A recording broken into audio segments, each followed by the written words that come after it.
Il arrive. Vous tirez bien dessus le clown là, ouais, voilà.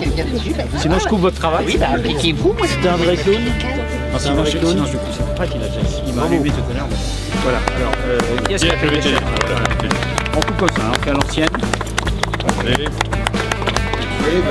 Michel, on peut rentrer? Ah ouais, c'est où?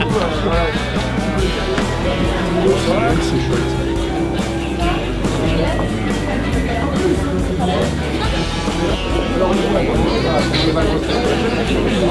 Ici, vous empruntez l'escalier que tous les spectateurs empruntent. Donc, vous avez sur votre droite.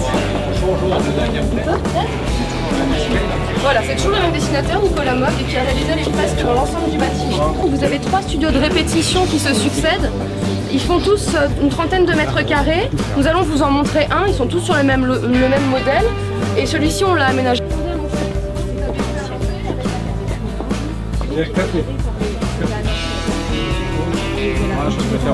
Quoi, le Gueulard? Ah oui, ah oui. Entièrement insonorisé. C'est pour ça que tout à coup, il n'y a aucune réverb. Oui. Ce qui permet en fait de faire répéter 3 groupes différents dans les 3 studios et qu'il y ait un concert en même temps dans la salle sans que personne ne s'entende. Moi je suis sorti spécialement au jour parce que ça faisait tellement de bruit que je suis sorti à l'extérieur, on n'entendait plus rien.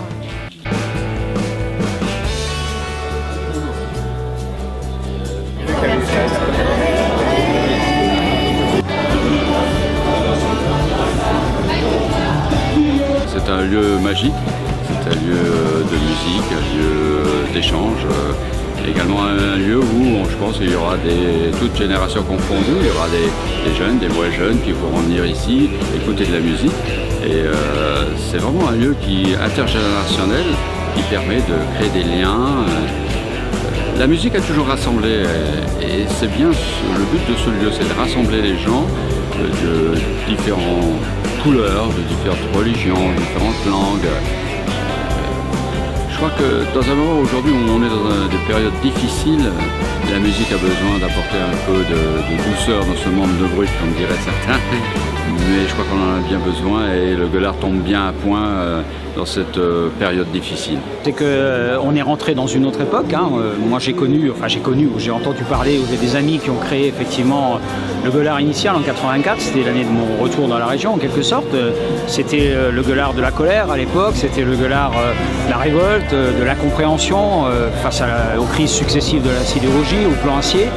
Et aujourd'hui, on est dans une autre dimension. Après que le Gueulard ait dû être fermé parce que les normes acoustiques ne permettaient plus de faire des spectacles, on offre aujourd'hui à la population, et au-delà de la population, à l'ensemble du bassin de vie, un lieu qui va leur permettre de faire des répétitions musicales dans des petites salles adaptées, mais aussi un lieu de spectacle qui peut quand même accueillir 400 personnes.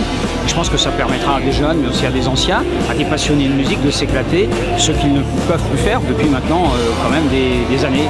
Alors, je crois que c'est un moment historique, puisqu'on rappelle l'histoire du Gueulard. Et l'histoire du Gueulard est très naturellement attachée à l'histoire des vallées de l'Orne, des vallées de la Flèche, des vallées de la Moselle, qui racontent l'histoire de la sidérurgie, des mines de fer, qui racontent l'industrie au service des territoires. Et le Gueulard a toujours été présent. Il gueulait lorsqu'il le fallait, il rassemblait. Il était un lieu d'échange, un lieu de revendication, un lieu de protestation, un lieu de contestation, et il peut raconter.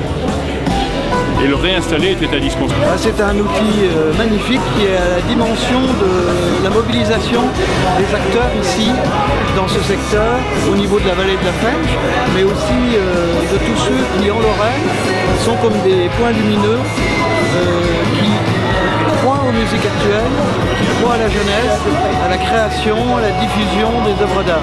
Les architectes ont fait un travail remarquable qui est en phase avec cette volonté, qui lie d'ailleurs Gueulard Plus, la tradition ouvrière, avec l'innovation de la musique moderne, des musiques actuelles, et surtout qui montre que tout ce qui sera fait ici, tout ce qui sera créé, tout ce qui sera diffusé, c'est à but populaire. C'est-à-dire c'est pour que toutes les générations ici puissent se rassembler.